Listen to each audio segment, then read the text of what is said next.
Então, nós convidamos a todos a tomarem os seus lugares no auditório para nós retomarmos as atividades do evento comemorativo aos 98 anos da FERGS, Educação dos Sentimentos, União, Diferenças e Antagonismo.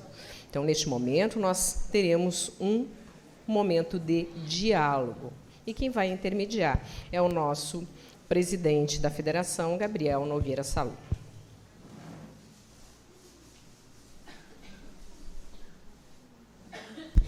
Boa tarde de novo, amigos queridos. Estão gostando? Sim. Vocês sabem que a gente até, no ano passado, esse ano, assim, a gente veio refletindo, quase constituímos uma vice-presidência de psiquiatria na Federação Espírita do Rio Grande do Sul, pela nossa própria necessidade. Mas a gente achou que era melhor chamar vocês aqui, enfim. Muito bem, meus queridos. Então, nós vamos dirigir aos nossos amigos palestrantes, alternadamente, perguntas que são justamente elaboradas por vocês, pelo nosso público, pedindo para os nossos amigos que façam agora aquele exercício de espíritos superiores, né? Que responde assim, tipo uma frase de Emmanuel, né? Alguma coisa daquelas que nos... Isso. Mas, claro, que na medida do possível consigam dar respostas mais concisas para que a gente consiga ter o máximo possível de fluidez aqui. Nós vamos agora 45, 50 minutos juntos aqui batendo papo, tá bem? E a primeira pergunta, este aqui, né? Vamos fazer isso, para não ficar reverberando. A primeira pergunta, Serginho, é dirigida para ti, querido. E diz o seguinte: como acabar com o medo que paralisa e não permite a transformação? E ainda junto com isso, por que a solidão dói tanto? E a pessoa que te fez a pergunta também agradece por tudo e te manda um abraço. Então, como acabar com o medo que paralisa e não permite a transformação e por que a solidão dói tanto? Bom, vamos começar pela solidão. O ser humano não tem vocação para a solidão, né? Nós nascemos no mundo físico através de uma outra pessoa. Ninguém veio parar aqui sozinho, de paraquedas, de que não fosse através de um útero. Pelo menos até esse momento é assim.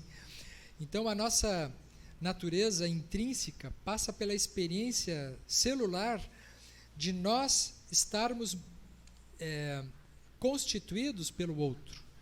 Nós nos formamos através do outro, né? As nossas células físicas, elas se apresentam de dentro de um outro corpo. Então, este modelo biológico, este modelo natural, nos fala de um processo que é de relacionamento.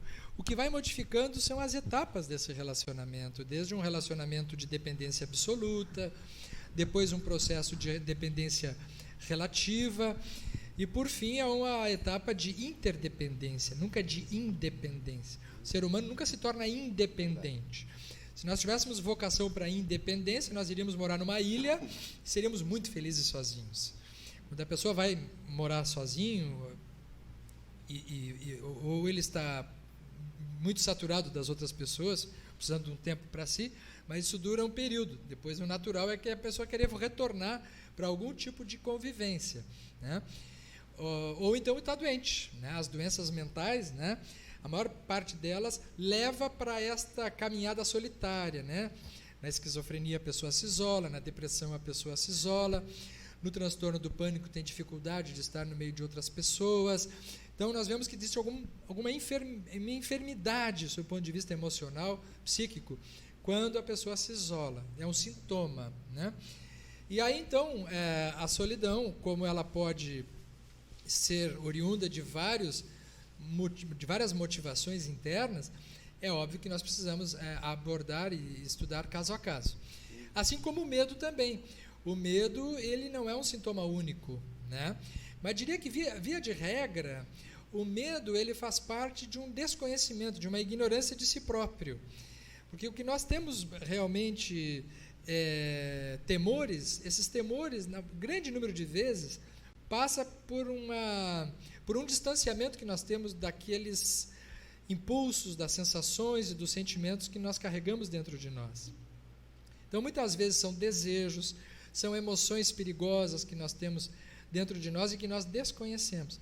Então, a psicoterapia, o autoconhecimento, o indivíduo conhecer a si mesmo, principalmente nos seus aspectos mais temerários, mais ameaçadores, vão nos libertando desses medos. E também uma tarefa que Joana de Ângeles diz que é imprescindível para a superação do medo é o desenvolvimento da capacidade de amar, porque o medo e o amor não convivem no mesmo ambiente. Então, o amor, ele é realmente, quando nós conseguimos ultrapassar os limites pessoais, nos amarmos a nós mesmos e amar o próximo, nós vencemos os medos. O contrário, o antídoto do medo não é a coragem, é o amor, né? Uma mãe que se joga na frente de um carro para salvar um filho, ela não se joga porque ela é corajosa. Ela ama o filho, então ela se joga na frente para salvar o filho. É o amor que move, né? Então, o sentimento de amor, a capacidade de doação, faz com que os medos também possam ir sendo superados passo a passo. Muito obrigado, querido. E essa pergunta é dirigida, então, vamos dirigi-la para o nosso querido Léo, que destacou ainda, que não poderia deixar de ser, né, meu amigo, que é trabalhador espírita, trabalhador na seara de união, de unificação também. E o questionamento é: como trabalhar o endurecimento dos corações dentro do centro espírita, que separam os espíritas da verdadeira caridade e da distribuição de amor? Primeiro eu queria... No início eu falei boa tarde, gaúchos, né? Boa tarde, pessoal de casa, e queria também dar boa tarde ao pessoal que não consegue escutar, mas que consegue me entender, graças ao trabalho das Libras, né? Da doutora de Libras, que eu acho isso muito interessante, né? De inclusão. Parabéns a Fergus e parabéns à colega que está aí. Geralmente eles se dividem, né? Ela está aqui já faz quase 3 horas fazendo a ginástica. Parabéns.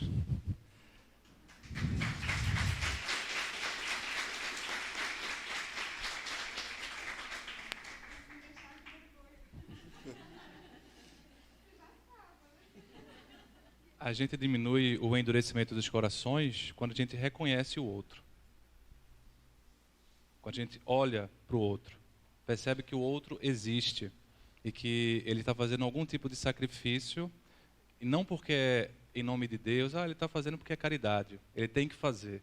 Meu pai saía do centro espírita, ele contava assim para mim a história, e sem querer ele teve um acidente, uma pessoa bateu no carro dele. E aí o colega falou assim: mas você é espírita, né? Nós somos espíritas, deixa tudo pela caridade. Mas não pagou o carro do meu pai. Então, em nome da caridade, eu cobro que o outro seja ansioso, eu cobro que o outro... Agora, isso tudo nos fala muito de uma cobrança interna, né? Nós somos muito... Você vê que a minha fala, né, que seguia um pouco as falas do Sérgio, né? Falou muito do outro, mas falou muito de si. Porque quando nós somos muito rígidos conosco, nós somos muito excessivamente austeros conosco, a gente acaba também sendo muito inflexível com os outros. Uma pessoa que é muito rígida consigo, ela tende a ser também uma pessoa que cobra muito do outro, cobra muito de si. Então, esse cenário que eu vejo, e de fato comungo essa percepção, uma coisa é você ser frequentador da casa espírita, outra coisa é você começar a ser trabalhador. E aí, quando você começa a ser trabalhador de uma casa espírita, de fato, você às vezes sente isso que você está colocando. Mas não é por uma maldade do outro, é porque o outro também tem as mesmas dificuldades que você tem. O outro não é uma pessoa mais evoluída necessariamente do que você, traz as mesmas mazelas, as mesmas rigidezes. Por isso que a casa espírita não é apenas para o frequentador que vem pedir ajuda, ela é para nós. Ela não é um hospital apenas, em educandário apenas para os frequentadores que vêm procurar auxílio. Ela é fundamentalmente, primeiro, para nós espíritas trabalhadores, ou seja, o laboratório. Porque a gente poderia ser um espírita de livro estudando em casa, ainda mais hoje com a internet, né? Ainda mais hoje com as redes sociais, o compartilhamento. Eu poderia me decidir a ficar na minha casa, mas ficaria faltando a possibilidade do campo de ação. Em todas as federativas, geralmente existe assim a palavra campo experimental, em que se testam ideias para ver se adequa à realidade do centro espírita. E, na realidade, o centro espírita, o movimento federativo, é o nosso campo experimental do ponto de vista vivencial. Nós colocamos em prática e tentamos colocar em prática. Então, duas coisas que eu queria deixar nesse resumo. Olhar para o outro, entendendo o sacrifício do outro e não diminuindo, percebendo que ele está ali com as suas dificuldades e impondo não a caridade para ele, mas para si mesmo. Acho que esse é um ponto importante de nós irmos trabalhando. Muito obrigado, querido. Sérgio e Léo, essa pergunta é para ambos, né? Então vou pedir que ambos façam considerações. Diz o seguinte: neste momento de polarização e extremismo, podemos dizer então que as ideias se precipitam sobre o indivíduo que não se propõe a olhar para si?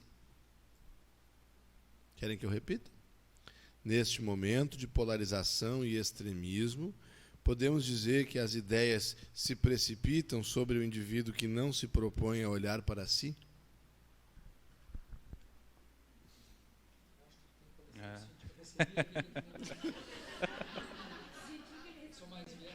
O chefe mandou, então. Olhou para ti e viu que era com ele, né? Mas eu vou contar uma história rápida, porque me autorizaram.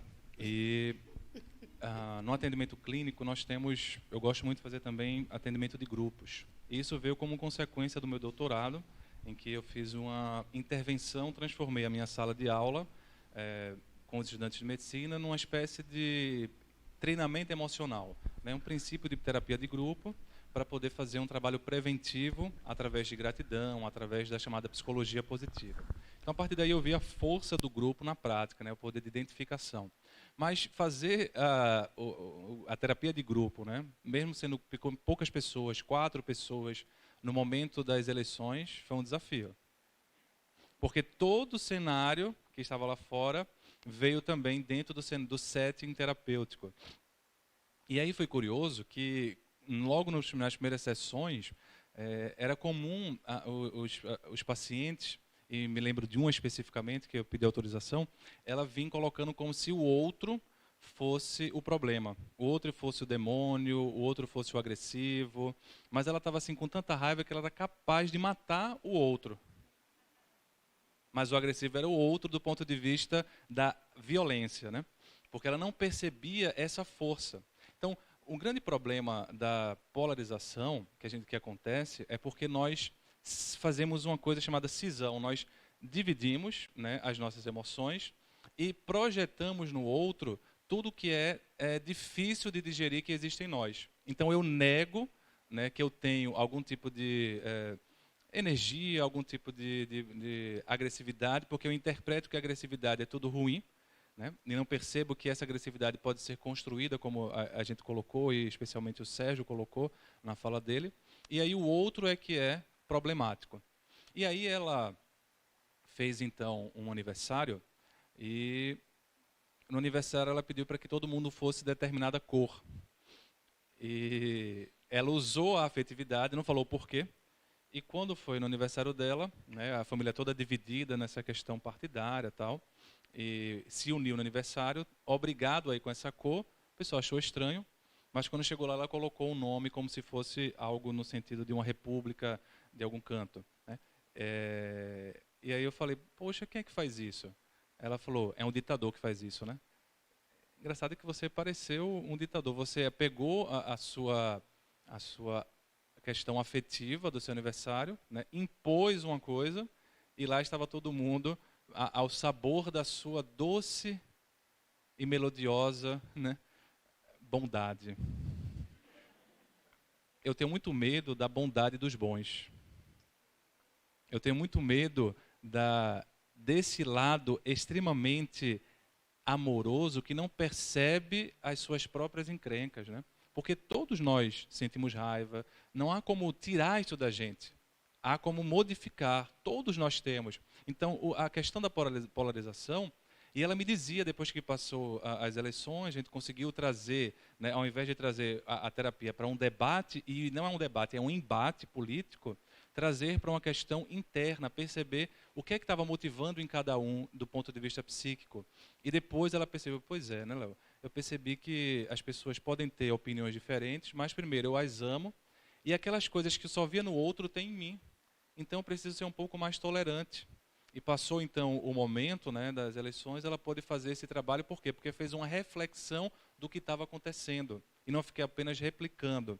Então, na verdade, é porque nós temos esses dois lados, em nós, mas não conseguimos perceber aquilo que a gente acha feio, aquilo que a gente acha ruim, aquilo que a gente acha negativo, e projeta isso como se só o outro tivesse. E que, na realidade, não é necessariamente ruim de todo, é ruim na sua expressão destrutiva. E quando a gente não percebe, fica mais fácil ser escravo do que você não percebe. Fica muito mais fácil ser escravo do que você não percebe. Por isso que o trabalho inicial de modificação terapêutica é um autoconhecimento. Porque você precisa ir percebendo, mas para autoconhecimento precisa o quê? Autoaceitação. Porque senão vou negando. Não há autoconhecimento se não tiver uma autoaceitação. Por isso que a gente precisa perceber, e acho que do ponto de vista, e aí trazendo até o que eu vi no ponto de vista clínico, pode ser muito benéfico no sentido de amadurecimento, esse processo todo que a gente está passando, porque podemos sair mais maduros, né? Se colocamos inclusive o amor como um ponto de união, não de unificação, de homogeneização de ideias, mas de união no amor. Ou seja, eu não preciso destruir o outro para o outro existir e para eu existir. Então, penso um pouco por aí. Eu concordo plenamente, né? Fico até feliz o Leonardo ter respondeu de forma bem ampla, né? Então eu só colocaria, me somaria à colocação dele, né? É o processo que a gente chama de identificação projetiva, né? Quando a gente identifica projetivamente uma coisa da gente no outro. Então, quem está de fora percebe, mas que engraçado, isso que a pessoa está dizendo do outro é ela mesma, mas a pessoa não percebe, né? Porque ela tem certeza que isso não é ela, é o outro, mas é ela também.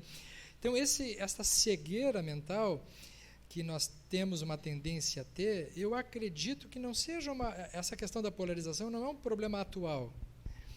Isso é um problema de todo sempre, a polarização sempre existiu. E o que existe hoje é uma atualização do tipo de manifestações de veiculação que nós temos de um problema antigo. Então, isso sempre foi assim, nunca foi diferente disso. Então, em síntese, eu acho que, de fato, é o autoconhecimento, a única saída para isso. A gente poder olhar para dentro e descobrir as nossas próprias questões, para que essas questões sejam nossas e não sejam colocadas fora. O que eu acho que tem nos dias atuais, que eu consigo ainda, talvez, exercitar um pouco o pensamento em cima disso, é que nós vivemos uma carência muito grande de valores reais, assim, de valores de afetividade, de convivência humana. Então, há um recrudescimento das ideologias, né, um recrudescimento dos grupos que precisam se reunir em grande número para se sentirem com um tipo de bandeira. Então, há várias bandeiras antigas que pareciam que tinham desaparecido, que estão retornando. Parece que é um grito coletivo por uma experiência que não foi atingida. E que eu não posso deixar de pensar, nesse momento, que essa é a grande mensagem de Jesus que não foi compreendida.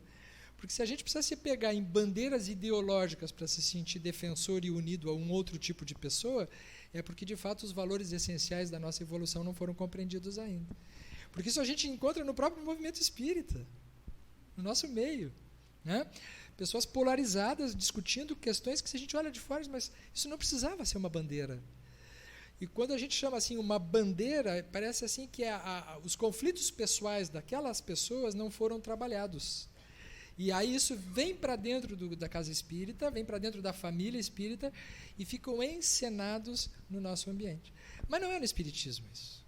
Isso é em todos os lugares. Isso é um fenômeno humano, né? E, de fato, eu acho que o autoconhecimento ele passa a ser a saída ampla para esse tipo de questão. A próxima pergunta justamente é dirigida a ti, Sérgio. Tu já iniciaste a abordagem dela. Diz o seguinte: de que maneira os interesses pessoais, os egos adoecidos e as fascinações podem retardar a união dos espíritas? Só. Essa é fácil, né?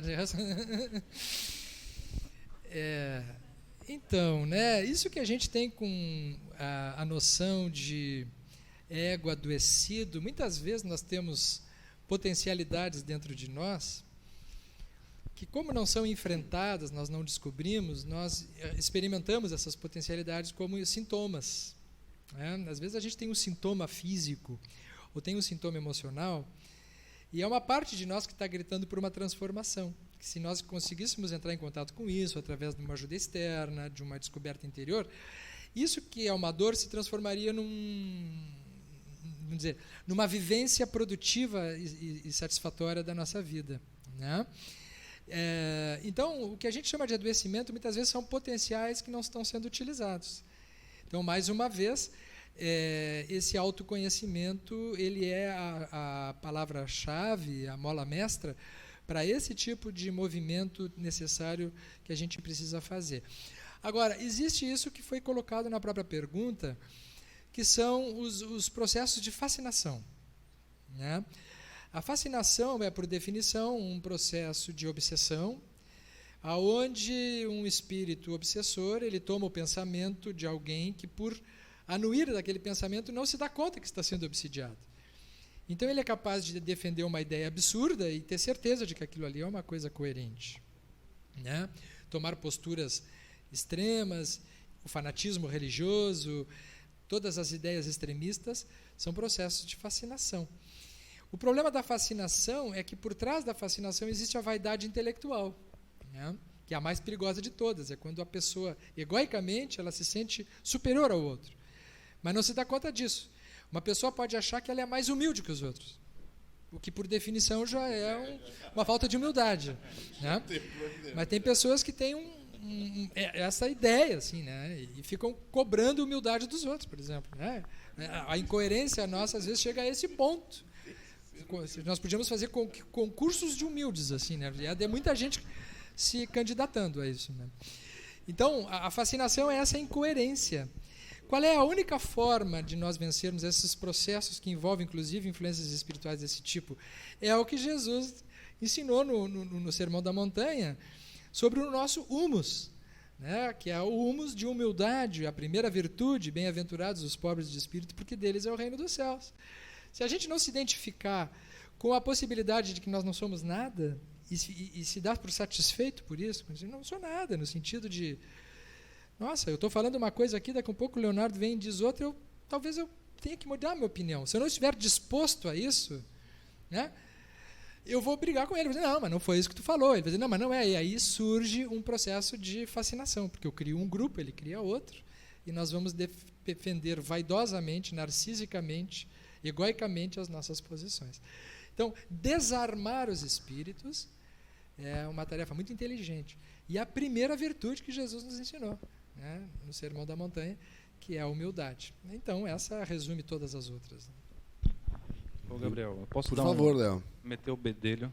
Deve. Eu achei muito interessante você falar da humildade, Sérgio. Eu lembrei do Sócrates. E outro dia eu vi uma definição que, óbvio, a gente imagina essa questão da humildade em Sócrates, porque ele fala assim, só sei que nada sei. Então, é uma frase que nos mostra uma certa humildade. Mas, quando você lê os livros platônicos, né, a descrição da postura socrática é o indivíduo que sabe da ignorância. Humildade é saber das próprias limitações, e limitações não no sentido negativo, limitações porque nós não temos condições de saber tudo. E aí é interessante que a postura de Sócrates é uma postura de uma pessoa humilde, e o verdadeiro filósofo, né, como coloca inclusive o Pondé, analisando o Sócrates, é talvez um dos primeiros indivíduos que teve de fato uma postura filosófica, ou seja, uma postura de abertura à mudança. Essa é uma postura filosófica. E é por isso que eu continuo achando que dentro do Espiritismo, a força, eu sou bem Kardec nisso, a força do Espiritismo está no apelo que dirige à razão, na força da sua filosofia. Então, falta um pouco mais de filosofia, não uma filosofia que fica, digamos assim, fazendo um ir e vir de perguntas, mas uma postura de humildade diante do conhecimento. É essa postura que a gente vê em Gandhi. Eu e as minhas experiências com a verdade. Você vê um indivíduo extremamente ali no livro, aberto a essa coisa chamada verdade, que ele não define o que é, mas aberto à mudança. Por isso que os debates não dão muito certo, porque cada um não vai para um debate, cada um vai para um embate, querendo vencer do ponto de vista. Né? É um duelo, não é um debate, é um duelo. Então, um verdadeiro debate, eu posso e devo estar aberto a ser transformado pela visão do outro. E isso é uma postura filosófica, e isso é humildade, né? Sérgio, para ti. Mas morando com os pais, aqui a pergunta vai à literalidade da situação. Não devemos respeitar o lar em que estamos e assim fazer as coisas para não deixá-los contrariados ou tristes? Quer dizer, fazer tudo para deixá-los felizes? Como cortar sem feri-los? Por isso eu falei na apresentação que a tarefa de vocês é muito difícil diante de um palestrante. Porque sempre que um palestrante está falando sobre um assunto, a gente está falando sobre um ângulo de uma questão. A gente não está falando sobre a totalidade da questão. Não é? Por exemplo, hoje quando eu falei aqui, eu falei sobre um aspecto do que pode representar um ângulo da questão da ruptura com pai e mãe no que se refere a uma individuação. Mas a apresentação não contemplou em nenhum momento o aspecto honrai pai e mãe, que também existe. Isso ficou fora da apresentação. O fato de ter ficado fora da apresentação não quer dizer que isso não tenha valor. Então, por parte de quem está ouvindo, tem que procurar criar esta leitura de uma parte do assunto que nós estamos falando. Isso que veio na questão é um outro ponto. Né? Quando a gente olha para os pais, para a família da gente, a gente precisa olhar e desenvolver a capacidade da ternura, do honrar pai e mãe, do reconhecer. Mas o meu pai é alguém que eu respeito fora de mim. Ele é um espírito imortal também. Ele é alguém que eu respeito e que também eu espero que me respeite. Não são só os filhos que precisam honrar e respeitar os pais. São os pais que também precisam honrar e respeitar os filhos. Porque todos somos espíritos em evolução. Então, quando nós habitamos no mesmo ambiente, os nossos esforços precisam ser na caminhada de uma convivência harmônica. Agora, quando nós estamos diante de determinados conflitos, em que nós nos damos conta que nós precisamos avançar além dos conceitos familiares, como, por exemplo, muitas famílias, e nós atendemos muitas situações dessas, os pais são mais atrasados que os filhos. Os pais têm mais problemas que os filhos. E falamos de problemas, às vezes, muito graves, de agressão, de dependências químicas, de abandono, de perversões. Então, quando falamos em respeitar os pais nesse contexto, é completamente diferente daqueles pais que são pais amorosos, que são pais provedores, porque esses exigem muito mais compaixão, né? Exigem muito mais postura de diferenciação em relação a eles e muitas vezes, gente, de ruptura sim. Porque às vezes nós precisamos escolher, ou eu me submeto a uma situação que ela é negativa para todos, isso a gente encontra muito em famílias que têm a história da dependência química. Mulheres que ficam dependentes e apanha do pai a vida inteira, e depois apanha do marido a vida inteira, e o filho se desenvolve com alcoolismo também, porque é uma linguagem de violência. A pessoa aceitar isso passivamente, tendo condições de modificar esta condição, ela não é honrar. Isso não tem mérito nisso, pelo contrário, é a perpetuação de uma enfermidade. Então, muita calma nessa hora, porque dentro deste assunto nós temos muitas possibilidades. De que pais nós estamos falando? Estamos falando de uma família legal, de uma família harmônica? Estamos falando de uma família enferma?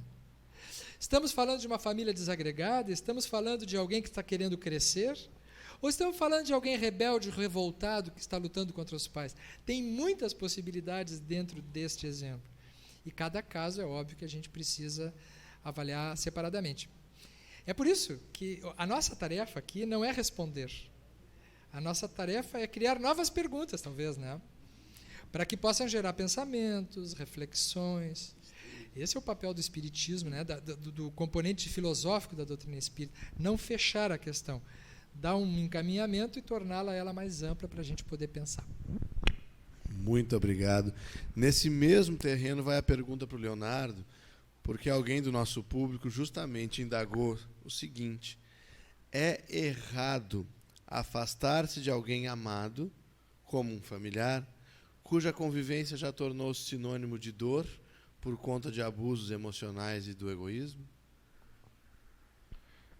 Nós temos, acho que, duas visões que nos dificultam. Uma é uma visão que é herdeira do fenômeno humano, mas que se encontra muito dentro da religião.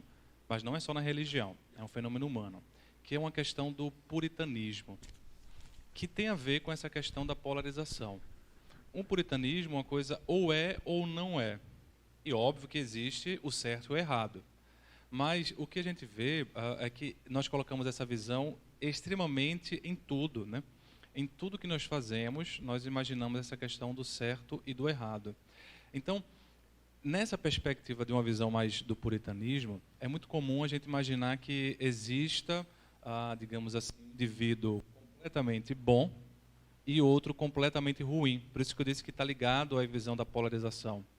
Você vai ver que geralmente as pessoas e nós, quando estamos nesse movimento mais de polarização, porque a gente pode até não estar aderindo a uma polarização, mas você percebe que se você fica no ambiente, você começa a ser contaminado e começa também a sair na guerra por Jesus. Você fica quase polarizado ali, ou seja, é uma domação, né? Você tenta se domesticar às vezes nessa perspectiva. E aí você pode perceber que você está entrando nos seus núcleos mais de puritanismo, que é muito difícil. Tem gerado muito sofrimento, porque faz com que a gente também negue o nosso outro lado. Colocado isso, é importante que a gente perceba que nós não temos toda essa onipotência que nós desejaríamos. Que o outro, ele vai evoluir conosco, sem nosco e apesar de nosco. Ou seja, às vezes nós temos que dar uma distância ecológica, porque não está sendo possível. Às vezes o teu conselho de mãe, o teu conselho de pai, o teu conselho de filho, era um conselho muito adequado, né? Saindo um pouco do certo e do errado, era um conselho adequado, mas ele está tão assim polarizado na relação que estabeleceu com você, que tudo que você vai falar, já vem um obsessor ali e coloca como sendo algo ruim, né? Você fala de um lado e outro fala aqui do lado. Olha, ele está querendo te perturbar, ele está querendo te derrubar. E às vezes você tem que segurar a onda, né? Segurar a tua ansiedade e fazer a distância. Por isso que eu sempre fico pensando o trabalho de Deus, né? Óbvio, como entender totalmente, mas eu fico pensando no trabalho de Deus na humanidade. Todas essas atrocidades que acontecem, Deus está vendo. Mas é Deus o culpado? Ele não poderia, sei lá, se mandar um enviado e mandar parar tudo, mas ele precisa que nós façamos o nosso trabalho, faça o nosso trabalho de evolução. Então, se Deus está vendo o teu familiar, imagina você também não pode, às vezes, observar de longe, e a distância ecológica não é a distância de afastamento, não é a distância afetiva de isolamento, às vezes é uma distância ecológica, física, e você orando, né, por ele, às vezes orando, se você mora no mesmo lar, à noite, chega lá perto, dá um pequeno passe, você vai podendo transformar o ambiente afetivo do que colocando a ferro e fogo a tua visão a título de salvá-lo, a título de ajudá-lo. É difícil porque nós temos uma certa percepção da onipotência. Se a gente não tivesse, a gente conseguiria dizer, mas não, porque, sei lá, tem um trabalho na casa espírita e a gente tem que aceitar todos os convites. Ora, mas será que não tem outro palestrante que seja até melhor do que você, que possa fazer o trabalho? Tem que ser você sempre, né? Ou seja, o mundo está aí, a seara é grande, existem vários trabalhadores e não só tem eu para salvar o mundo. Aliás, se fosse isso, estava danado a gente, não estava? Era complicado. Esse é o ponto. termos um pouco mais a noção das nossas limitações, sem esquecer do familiar, né?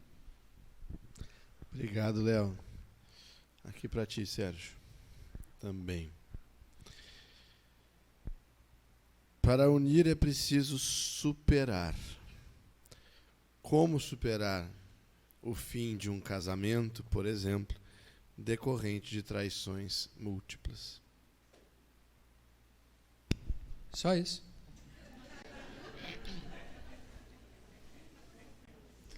Isso é amplo, né? Vou me valer de Chico Xavier. Eu só entrego as cartas. Eu sou só o carteiro. Vejam, gente, essa pergunta, ela traz em si o desejo de uma solução, né?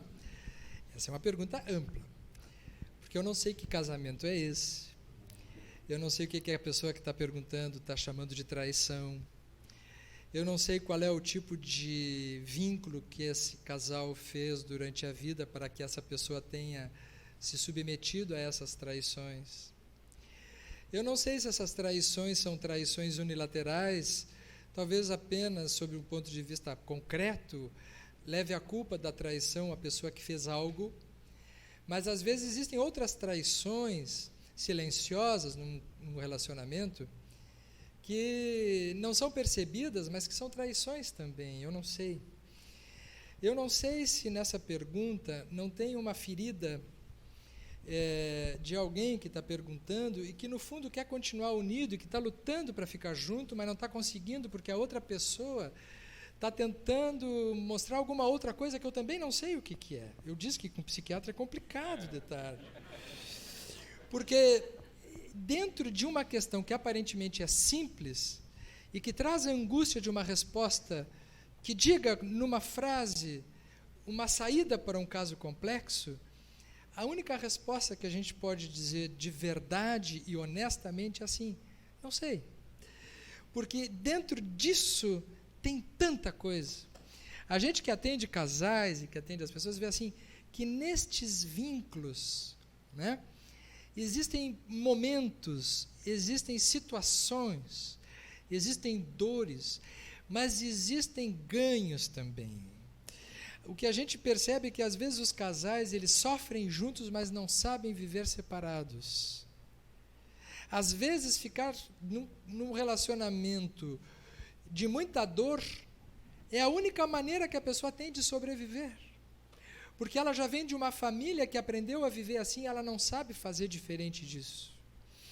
Então, eu tô aproveitando a pergunta para lançar várias reflexões em cima da questão.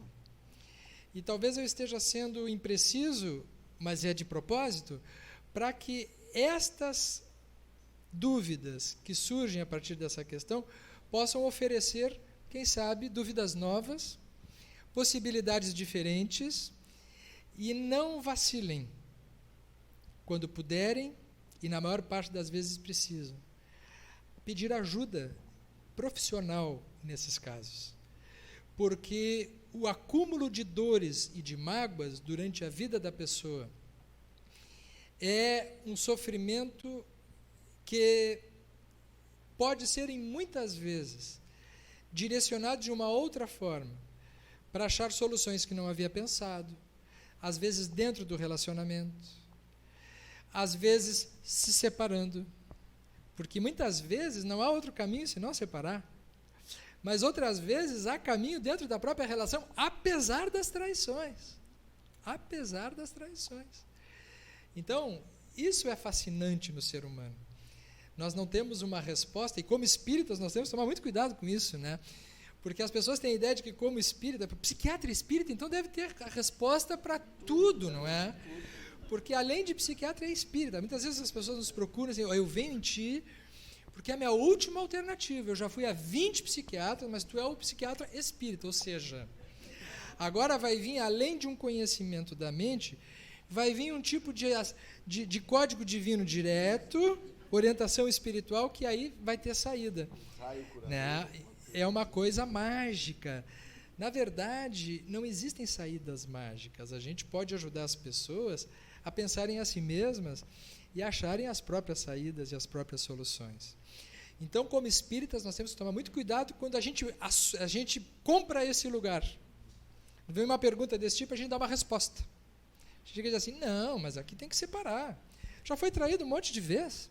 Está esperando o quê? E aí se lembra de um caso da pessoa que se submeteu ao marido e que se separou e ficou melhor. Aí o outro diz assim, não, mas isso aqui é uma prova.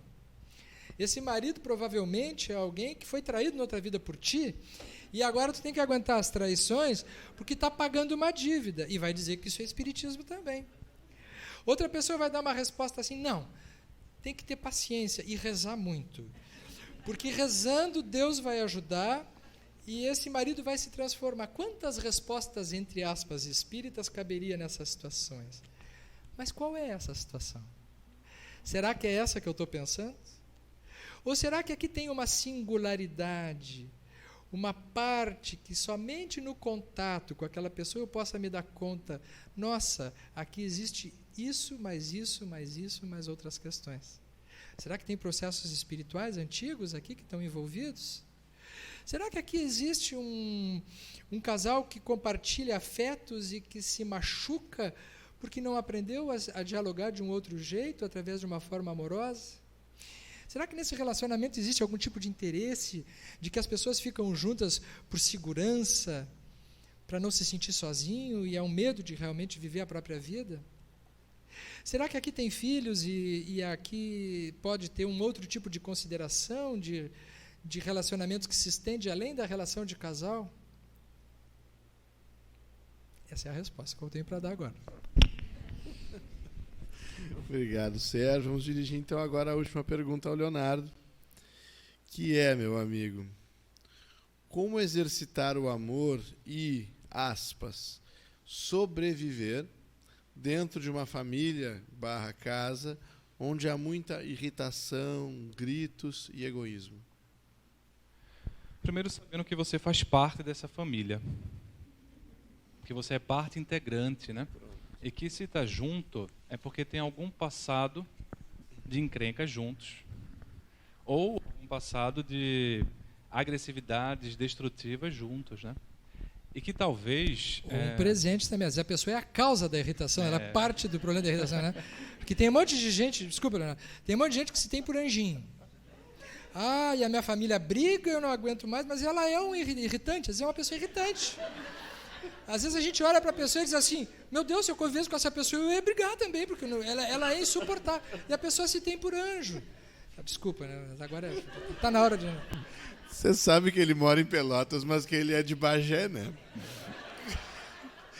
Então, eventualmente é um analista de Bagé. Léo, por favor. Mas é isso mesmo, é isso mesmo. Porque parte da identificação projetiva, né? O irritante é o outro, né? Mas esse é um ponto, né? Saber que faz parte da gente. E aí, o que a gente pode pensar é que quando nós tivermos a oportunidade de construir a nossa família, ou seja, a gente ali fazendo uma construção, se casando, filhos, enfim, a gente pode decidir se a gente vai repetir o padrão ou vai manter o padrão. Se eu mantenho o padrão, é porque aquela violência, aquele padrão que eu estou me queixando agora, na verdade não era o padrão da família, era o meu padrão. Se eu mudo o padrão, é porque eu estou transcendendo, eu estou indo além. E aí eu posso perceber que eu aprendi, que a gente aprende não só com situações boas, né? Meus alunos mesmo dizem assim, professor, a gente aprende muito com professores bons, mas aprende muito com professor ruim. A saber o que não fazer, a saber como não ser médico, né? E eles dizem que eles aprenderam muito com esses exemplos ruins. Então, o que a gente fala de transcender, de abandonar pai e mãe, é não repetir ciclos, né? Não repetir padrões. Porque se a gente repete é porque nós, na verdade, somos parte integrante desse padrão, não apenas no passado, mas no presente, como o Sérgio colocou. E aí eu queria fazer uma ponte porque eu vi na pergunta passada falando de superação. Esse é um conceito muito interessante que eu tenho me debruçado, especialmente a partir de situações como, por exemplo, um luto. E eu me lembro de uma paciente, também pedi permissão para ela, e ela ia se casar, estava tudo pronto, tudo comprado, inclusive, quando o marido foi diagnosticado com câncer. Ela era oncologista, né, e se sentiu extremamente derrotada porque o câncer matou o marido. Então ela ficou viúva, né, assim, na porta da igreja, digamos assim. E aquilo foi uma tragédia do ponto de vista emocional, né? Ela sentia vontade de morrer junto, e ela sentia uma vontade tão mórbida que ela começou a conhecer mais o espiritismo e, enfim, encontrava essa explicação espírita, e ela então não se matava, né? Não alimentava a ideia de um suicídio ativo. Mas o que é que acontecia? Ela, como pediatra, começou a atender as crianças mais infectadas sem nenhuma proteção. Para quê? Para infectar-se também, se Deus quisesse, ser uma pneumonia bem grave e ela poder desencarnar. É um suicídio passivo, né? Uma ideação suicida passiva. E aquilo falava da dor, né? Da angústia. E esse tema da superação foi muito colocado em voga, porque ela achava, e ela se punia porque ela se achava uma pessoa muito de fé, porque ela achava que ela não deveria sentir dor nenhuma. Então ela ficava angustiada pela dor da perda, e ainda mais angustiada porque estava sentindo a dor da perda. Triste pela perda e triste por sentir tristeza. Raiva por sentir tristeza. Ansiosa para que a tristeza passasse logo. Então perceba que além de ansiedade estava o quê? Ansiosa, com raiva, triste, ou seja, a pior emocional ia além. E foi preciso ela ir fazendo um trabalho de aceitação, né, desse outro lado que ela cindia, achava que não tinha, né, porque tinha uma visão muito puritana de tudo, de que as coisas ou são ou não são, e que na verdade nós temos vários tipos de emoções. E em determinado momento, interessante, e aí eu acho que eu vou ampliar só um pouco, porque ela recebeu uma carta, né, do esposo e me trouxe a carta. E ela leu a carta e tinha várias identificações. E eu perguntei assim, olha, mas você deu o nome de você para o médium? Ela, não dei. Mas eu imagino que você foi outra vez na sessão e deu o nome lá. Não dei. Porque eu fiquei pensando que talvez tivessem pego o nome dela, colocado na internet, enfim, procurado. E ela não tinha feito nada disso. Mas você conversou com o médium, fez uma entrevista inicial? Não fiz. Então ele simplesmente, de fato, foi uma mensagem verídica, uma mensagem mediúnica, tinha todos os elementos, contava toda a história, nomes, sobrenomes, era um dado real. E aquilo veio como lenitivo, e foi curioso que a sessão depois que ela trouxe a carta, foi uma sessão que ela pensou que estava curada, que ela havia superado. Porque a gente pensa que superar é como se fosse uma corrida de obstáculo. Você tem esse obstáculo, pula o obstáculo, e o obstáculo está lá para trás, que esse obstáculo não vem mais. Só que ele fica. A perda não fica para trás, a perda fica até hoje, em forma de memórias. Um órfão, por exemplo, ele mesmo que não tenha passado pela situação de ter a mãe e ter perdido a mãe, a gente vê isso, eu me lembro de uma jovem, ela ficou órfã com 4 anos, então a gente pode pensar, ainda bem, pequena, ela não teve a sensação de perder, não teve naquele momento, mas ela perdeu várias vezes a mãe psicologicamente. O luto foi trabalhado, o luto não foi trabalhado, e ela trazia esse luto não trabalhado, mesmo sem ter passado, digamos assim, literalmente falando, pela perda. Então, superação não é um obstáculo que você passa e nunca mais você vai sentir dor, nunca mais vai sentir raiva, nunca mais vai passar por aquilo, aquilo vai ficar. O que acontece é que a gente vai transcendendo, vai transformando. E aí ela pensou que não ia mais fazer, né, o acompanhamento terapêutico. E eu falei assim, bem, fique à vontade. Eu estarei aqui na semana que vem, o teu horário vai estar aqui. Se você quiser, você venha. 2 anos ela ficou ainda, só parou porque ela se mudou para outra cidade. E ela então me disse assim, por isso que eu estou contando a história para vocês. Léo, fale para as pessoas que depois de uma comunicação dessa, a gente acha que tudo foi resolvido. Mas só que a gente ficou na Terra. E agora vem a preparação para a vida. Agora vem trabalhar outras questões que vão surgindo. Se eu tivesse saído naquele momento de de continuar tendo ajuda, eu teria muito menos bem-estar do que tenho hoje. Então ela falou assim, fale para as pessoas, eu peço para você que conte. Então eu sempre fico lembrando, porque essa foi uma pessoa que me ensinou muito com a sua história, e como a gente precisa ter humildade.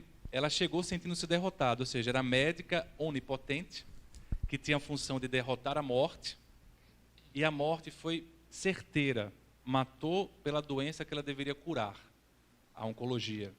E ela tinha essa visão de que tinha que vencer a morte. Foi uma ferida no narcisismo, uma ferida narcísica, como a gente fala. E essa ferida narcísica fez com que ela transcendesse a visão do que é o papel de aliviar. E ela me colocou uma frase muito bonita. Ela falou assim, poxa, eu falei para meu pai que eu vinha hoje para a minha diálise. Minha diálise, a terapia é minha diálise. Aí eu achei assim, como assim? Então, não tem pessoas que têm insuficiência renal e fazem diálise? Aqui também. Eu achei aquilo fantástico, porque geralmente, se você olha para uma pessoa que está fazendo uma hemodiálise, você até parabeniza, poxa, esse cara tem assiduidade, ele, né, quer ficar bom. E se você vê uma pessoa que está fazendo terapia, e é dependente, e é acomodado, e é problemático, vem todas as pejas, né? Mas talvez ele tenha pelo menos humildade de saber que autoajuda é importante, autocura é importante, desde que não venha alimentar o nosso narcisismo onipotente de que a gente pode fazer tudo.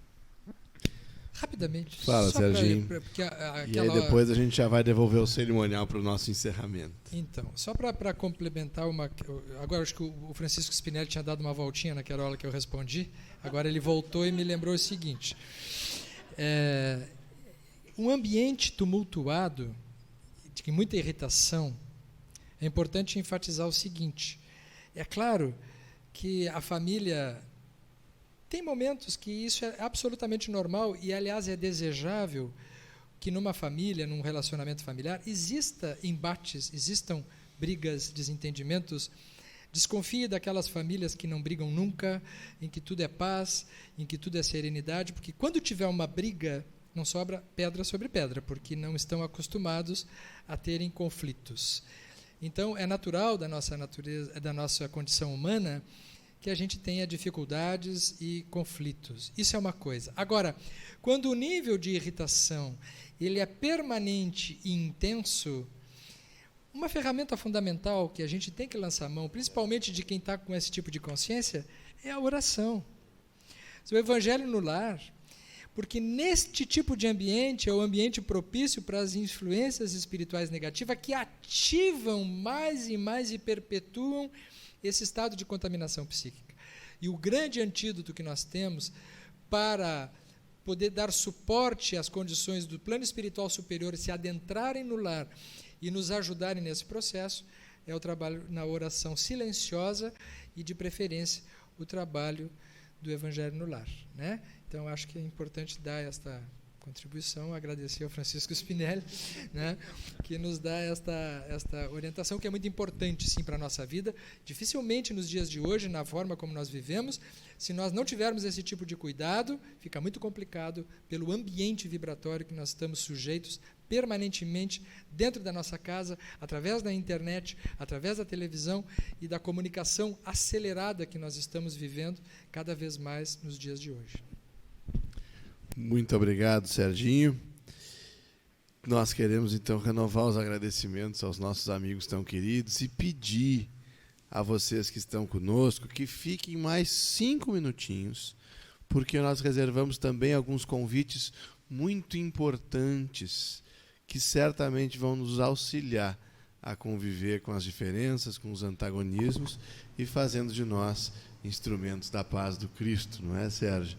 Então, queridos, todo o nosso amor, todo o nosso carinho, toda a nossa gratidão, os votos de que retornem em paz para os seus lares e possam encontrar lá também os bons frutos do que semearam por aqui. E que vocês nunca sejam as pessoas irritantes nos lares, também sejam pessoas bacanas, né? Isso. Obrigado, viu, queridos?